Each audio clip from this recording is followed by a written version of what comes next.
दत्तूने टाकलेल्या पत्रांना अजय विजयचं आणि सविताचं उत्तर आलं होतं.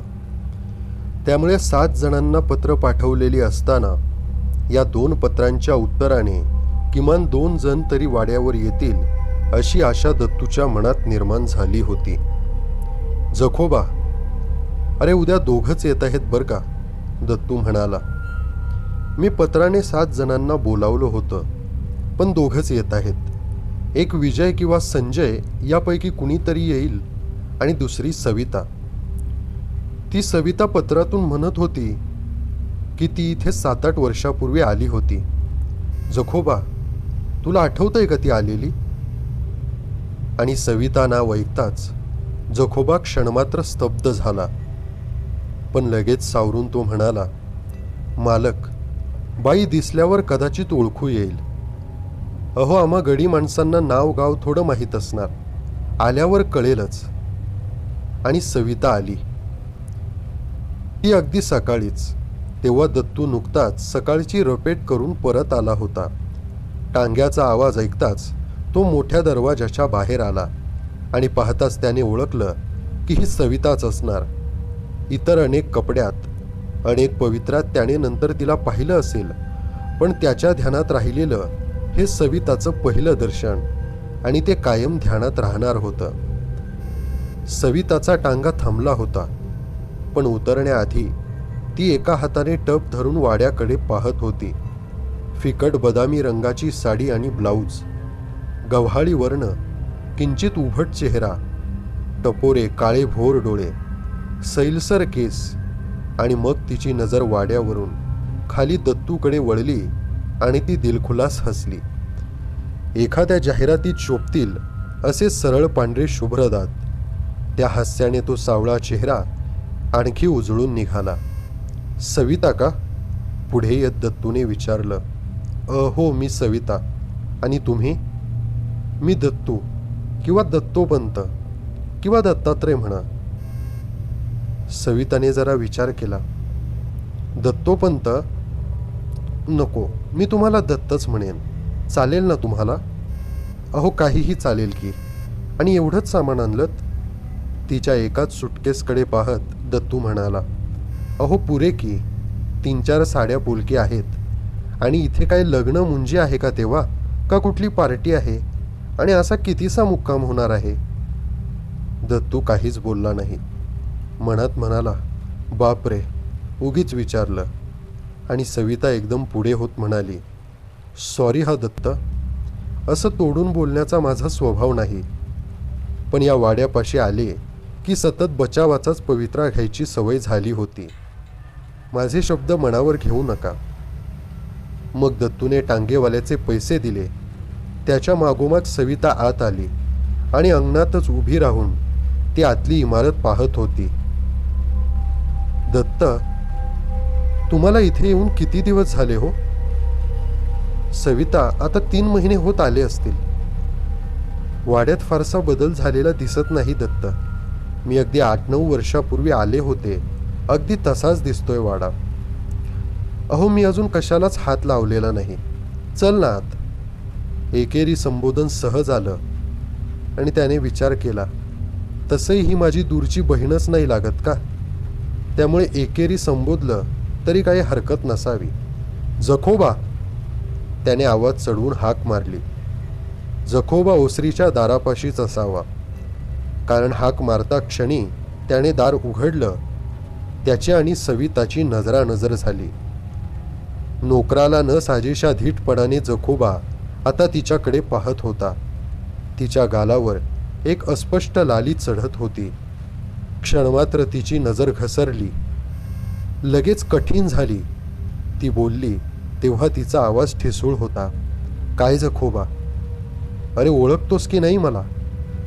ओळखलं की बाई, मालक म्हणतच होते की तुम्ही येणार आहात म्हणून. त्या क्षणातली काय देवाणघेवाण झाली. जखोबा आणि सविताची ती नजरानजर कशासाठी, ते मात्र दत्तूला उमगलंच नाही. दत्तूने जखोबाला विचारलं, बाईंसाठी कोणती खोली उघडतोस? त्यांना वरच्या मजल्यावर ठेवायची काही जरुरी नाही. खालच्याच मजल्यावरची ही उजव्या हातातली कोपऱ्यातली खोली उघड. आत येता येता दत्तू म्हणाला, तुला सगळं माहीतच आहे ना सविता, मग मी काही सांगायला नकोच. तू आता थेट स्वयंपाकघरात आलीस की मग आपला चहा घेऊ. सविताच्या आधीच दत्तू स्वयंपाकघरात आला होता. आता त्याच्या ध्यानात आलं, मी येते आहे असं तिचं पत्र येऊन सुद्धा त्याने तिच्याबद्दल फारसा विचार केला नव्हता.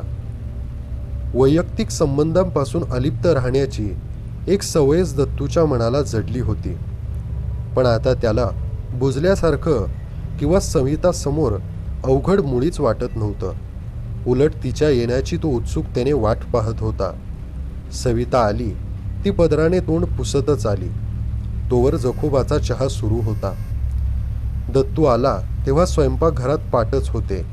त्यानेच बाहेरचं एक साधं टेबल 3 घडीच्या खुर्च्या आत आणून ठेवल्या होत्या. त्यातल्या एका खुर्चीवर सविता मस्तपैकी बसली. तोपर्यंत जखोबाने टेबलावर 2 कप चहा आणून ठेवला आणि दत्तूने विचारलं, सविता, चहाबरोबर काही हवंय का? नको. पण चहा मात्र तिने अगदी आवडीने घेतला. तिने कप खाली ठेवताच दत्तू म्हणाला, सविता, जरा चलतेस का? आपण मागच्या अंगणात जाऊया. मागच्या अंगणात गुलमोहराचं झाड होतं. त्या झाडाखाली एक छान पार बांधलेला होता. त्या पारावरती दोघं ऐसपैस बसले. सविताच बसता बसता म्हणाली, दत्त, मला तुम्ही इकडे बोलावलंत, पण इकडे बोलावण्यामागे तुमचा उद्देश काय हे मात्र मला अजून उमगलं नाही. हे पहा सविता, तसा खास उद्देश असा काही नाही. खरं म्हणजे आजोबांचा वारस म्हणून मी इथे आलो. पण आलो तेव्हा मी अगदी बधीर होतो. खरंच सांगतो, मी अगदी गरिबीत दिवस काढणारा, जेमतेम हातातोंडाची गाठ पडायची. ही जहागीरदारी, हा वाडा, ही मालमत्ता, हे सगळं माझं झालं आहे हे स्वीकार करायलाही मला वेळ लागला. आणि मुख्य म्हणजे माझी या आजोबांबद्दल तीव्र जिज्ञासा होती आणि अजूनही आहे. हे कोण, कुठले आजोबा, ते अजून मलाही माहीत नाही. आत्तापर्यंतच्या घटनांचा मनावर किती बोजा आला होता याची दत्तूला आता कल्पना आली. एक प्रकारच्या उतावळेपणाने सविताला त्याने सर्व काही, म्हणजे जबडे वकिलांचं पहिलं पत्र आल्यापासूनचं सर्व काही अगदी बारीक सारीक तपशिलासह सांगून टाकलं. तिला त्यात काय स्वारस्य असेल किंवा ती इतक्या एकाग्रतेने ऐकत असेल का याचा त्याने विचारही केला नाही. त्याला फक्त आपलं मन मोकळं करायचं होतं. मग दत्तूच म्हणाला, आता कदाचित तो विजय किंवा संजय येईल. खरं सांगू का, या आजोबांबद्दल काय विचार करायचा हेच मला सुचेनासं झालं आहे आणि म्हणून मी तुम्हाला बोलावलं. मला इथे आणण्यामागे त्यांचा माझ्यावर केवळ उपकार करण्याचा हेतू असावा किंवा आणखी काहीतरी गुप्त अंतस्थ हेतू असावा अशी मला आजकाल शंका यायला लागली आहे.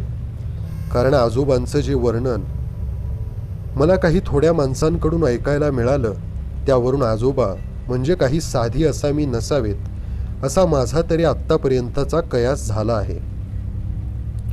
दत्त, एक सांगू का?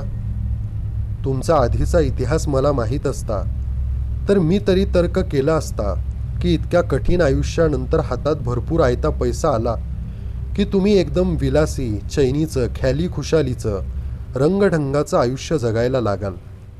अहो दत्त, पैसा असला की काय अशक्य आहे? पैशासाठी लोक काय वाटेल ते करतात. शेवटच्या वाक्यावर सविताचा आवाज एकदम गंभीर झाला. ती एकदम अंतर्मुख होऊन विचारमग्न झाली. दत्त, तुम्ही मघाशी त्या गोडे गुरुजींसंबंधात बोलला होतात ना, त्यांनीच मला वाचवलं होतं 10 वर्षापूर्वी. मी तेव्हा 22-23 वर्षाची असेन. वडील खूप आजारी पडले होते. ते आणि मी दोघंच. फक्त त्यांची नोकरी खाजगी होती आणि खाजगी नोकरी म्हटली की तिथे कितकासा पगार मिळणार. आम्ही फक्त जेवून खाऊन सुखी होतो एवढंच. पण आमच्या गाठीला शिल्लक काहीही नव्हतं. माझ्या वडिलांच्या नजरेसमोर माझ्या लग्नाचा भेडसावणारा प्रश्न होता. त्यांच्या काही केल्या ध्यानातच येत नव्हतं की मी नव्या पिढीतली आहे. लग्न म्हणजेच आयुष्याची इती कर्तव्यता असं मी मानत नाही दत्ता. समजा एकटीने अविवाहित आयुष्य जगायची वेळ आलीच तर मी काही त्याला भीत नव्हते. एकटी बाई दिसली की लगेच तिच्या शिलावरती घाला, लगेच लोकांची वासनेची नजर, असे काही दिवस आले नाहीत. मी कोठेही नोकरी करीन, गरिबीत पण मानाने आत्मविश्वासाने राहीन, पण केवळ लग्नासाठी वाटेल ती तडजोड करणार नाही हे माझ्या वडिलांना पटतच नव्हतं. त्यांना मात्र सारखी माझ्या लग्नाची काळजी लागलेली होती. पण माझं लग्न होण्याआधीच त्यांचा आजार आला. त्यातून वडील उठणार नाहीत हे अगदी उघड होतं आणि पैसा तर पाण्यासारखा खर्च होत होता. निघेल तितका दम त्यांनी काढला, पण अगदीच निरुपाय झाला तेव्हा त्यांनी एका दिवशी मला जवळ बोलावलं. सविता, आजवर तुला सांगितलं नाही, पण माझे एक काका आहेत आणि घरची गडगंज श्रीमंती आहे. त्यांना मुलबाळ वगैरे काही नाही, अगदी एकटेच असतात गावाकडे. मला वाटतं की त्यांना मदतीसाठी पत्र लिहावं. मग मला आजपर्यंत तुम्ही हे का नाही सांगितलं? साहजिकच मी माझ्या बाबांना विचारलं. अगं, जुन्या गोष्टी उकरून काढण्यात काय अर्थ आहे? वास्तविक माझ्या वडिलांचा सुद्धा त्या मालमत्तेत वाटा होता, पण माझ्या वडिलांना हिस्सा मिळाला नाही एवढं खरं. तसे माझे बाबा तापटच, त्यामुळे जास्त विचारायची माझी सुद्धा हिंमत कधीच झाली नाही.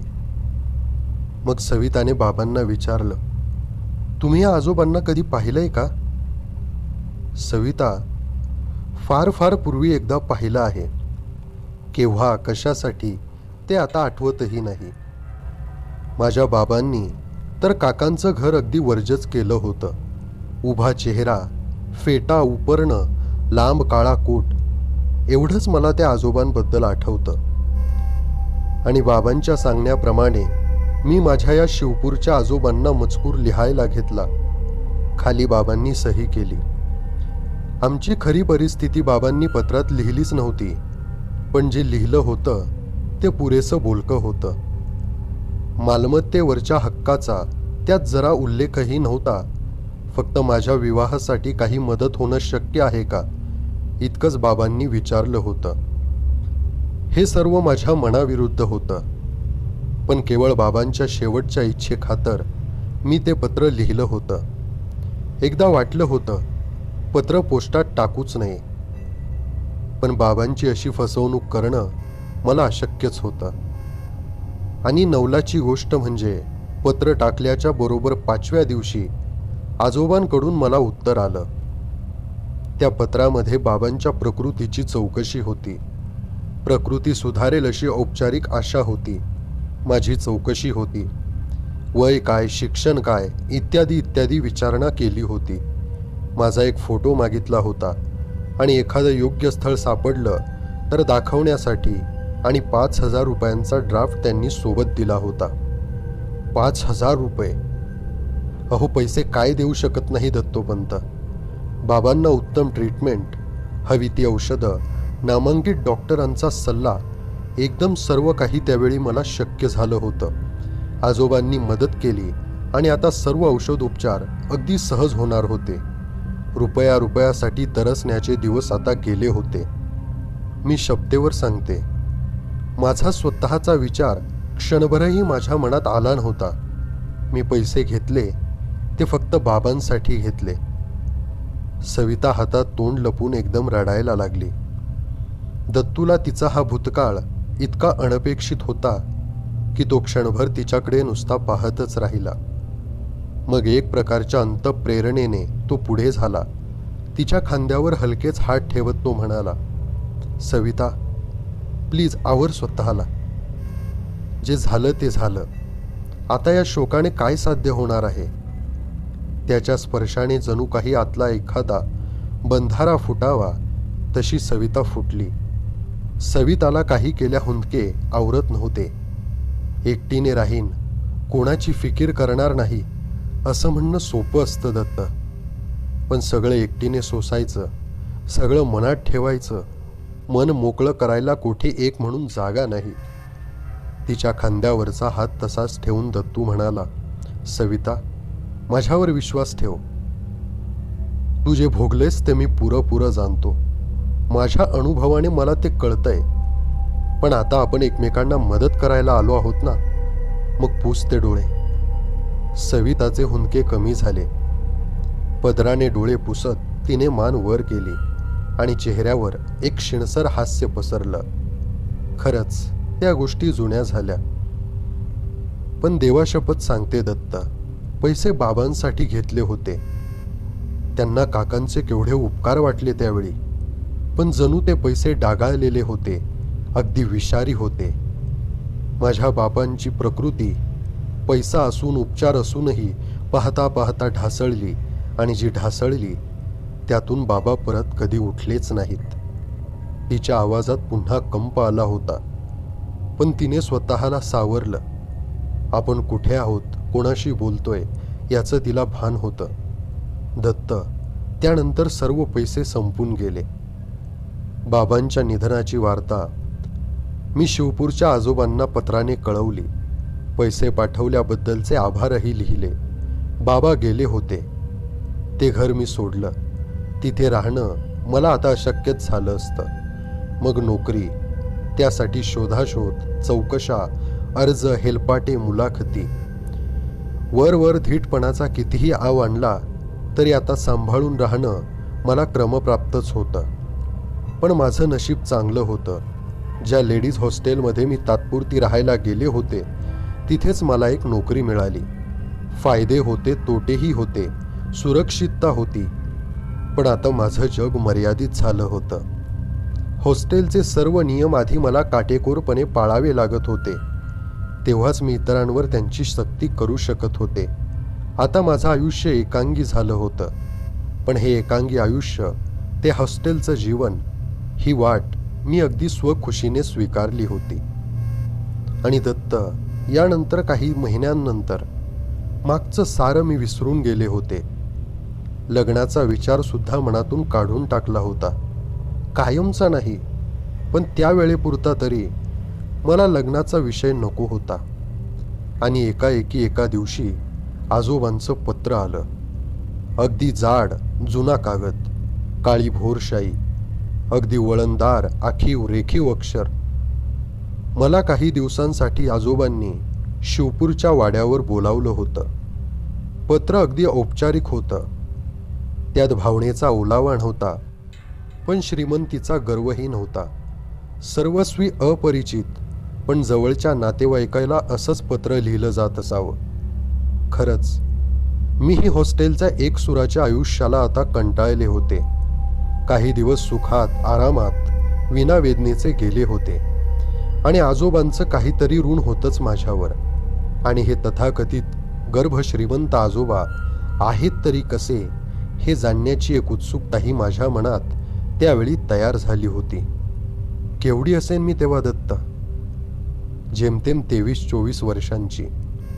मला अशी काय जास्तीची समज असणार? माझी रजा मंजूर झाल्यावर मी आजोबांना लिहिलं की मी येते आहे. त्यांनी मला एसटीच्या वेळा, टांग्याची सोय कशी असते इत्यादीबद्दल सर्व सविस्तर कळवलं. मी आजोबांना येण्याचा दिवस कळवला. या सर्व प्रकारात योगायोग असला तर तो एकाच ठिकाणी आहे. एसटीमध्ये गोडे गुरुजी माझ्या शेजारीच होते. अर्थात शिवपूर हे त्या गुरुजींचं गाव होतं. तेव्हा ते एसटीने अनेक वेळा प्रवास करीत असणार. तरीही त्याच दिवशी त्यांची जागा नेमकी माझ्या शेजारी यावी यात मला दैवी योग दिसतो. दोघंही बुलढाण्यालाच उतरणार आणि तिथून शिवपूरला जाणार हे समजताच त्यांनी मी कोणाकडे चालले आहे असं मला विचारलं. आणि माझ्या तोंडातून गोविंदराव दस्त नाव ऐकताच ते अक्षरशः चपापले. प्रथम दर्शनी गोडे गुरुजी गबाळे वाटतात. मुळीच इम्प्रेसिव्ह वाटत नाहीत. काही माणसं अशीच कमनशिबी असतात. त्यांच्याबद्दलचं दर्शनी मतच प्रतिकूल होत असतं. ते गोडे गुरुजी माझी आणखी बारकाईने चौकशी करू लागताच मी जरा रागाने म्हणाले, गुरुजी, गोविंदराव दस्त माझे आजोबा आहेत आणि मी त्यांच्याकडे राहायला चालले आहे, त्यामुळे तुम्हाला कशासाठी हव्या आहेत या चौकशा? आणि मी असं उत्तर दिल्यानंतर स्वतःशी मान हलवीत ते गप्प बसले. बुलढाणा बस स्टँडवर मला आजोबांचे कोणी वकील उतरवून घ्यायला येणार होते. बस गावात शिरली तशी या गुरुजींची विलक्षण चुळबुळ सुरू झाली. शेवटी ते म्हणाले, सविताबाई, माझ्या शब्दांचा राग मानू नका, पण एक गोष्ट लक्षात ठेवा. गावात गोडे गुरुजींना सगळे एकूण एक ओळखतात. अगदी काहीही गरज पडली तरी तडक माझ्याकडे या किंवा कोणाच्या तरी हाताने माझ्याकडे निरोप पाठवा. आणि तुमच्या आजोबांना, गोविंदराव दस्तांना सांगा, तुमची आणि माझी म्हणजे गोडे गुरुजींची एसटीच्या प्रवासात ओळख झाली आहे. मी वाड्यावर तुमची भेट घ्यायला येणार आहे. आणि लक्षात ठेवा, तुमच्या आजोबांना हा निरोप सांगायला अगदी विसरूच नका. बरं. आणि असं म्हणून मी उठले. मग एसटीतून उतरण्याच्या गडबडीत गुरुजी कोठेतरी निघून गेले. ते जबडे वकील स्टँडवर हजर होतेच. त्यांच्याच घरी रात्रीचा मुक्काम केला. दिवसभराच्या प्रवासाने अगदी थकून गेले होते. डोकं कलकलत होतं आणि केव्हा एकदा आडवी होते असं मला झालं होतं. तसं या जबडे पती पत्नींनी माझी बडदास्त फारच छान ठेवली होती. आणि इथून पुढल्या दिवशी म्हणजे दुसऱ्याच सकाळी आम्ही शिवपूरला जाण्यासाठी निघणार होतो. त्यामुळे मी अगदी ताणून झोपले. जबड्यांपाशी मी या गोडे गुरुजींचा विषय मात्र काढलाच नाही. आणि आता दुसऱ्या दिवशी ज्या आजोबांना मी कधीच पाहिलं नव्हतं त्या आजोबांना मी पाहणार होते. जो वाडा माझे वडील म्हणाले होते की माझ्या वडिलांचाही या वाड्यावर मालमत्तेवर हक्क होता, परंतु काही कारणास्तव बाबांना हा हक्क सोडावा लागला. तो आमचा वडिलोपार्जित वाडासुद्धा मी दुसऱ्या दिवशी प्रथमच पाहणार होते. आणि त्याच उत्सुकतेमध्ये मला कधी गाढ झोप लागली ते कळलंच नाही.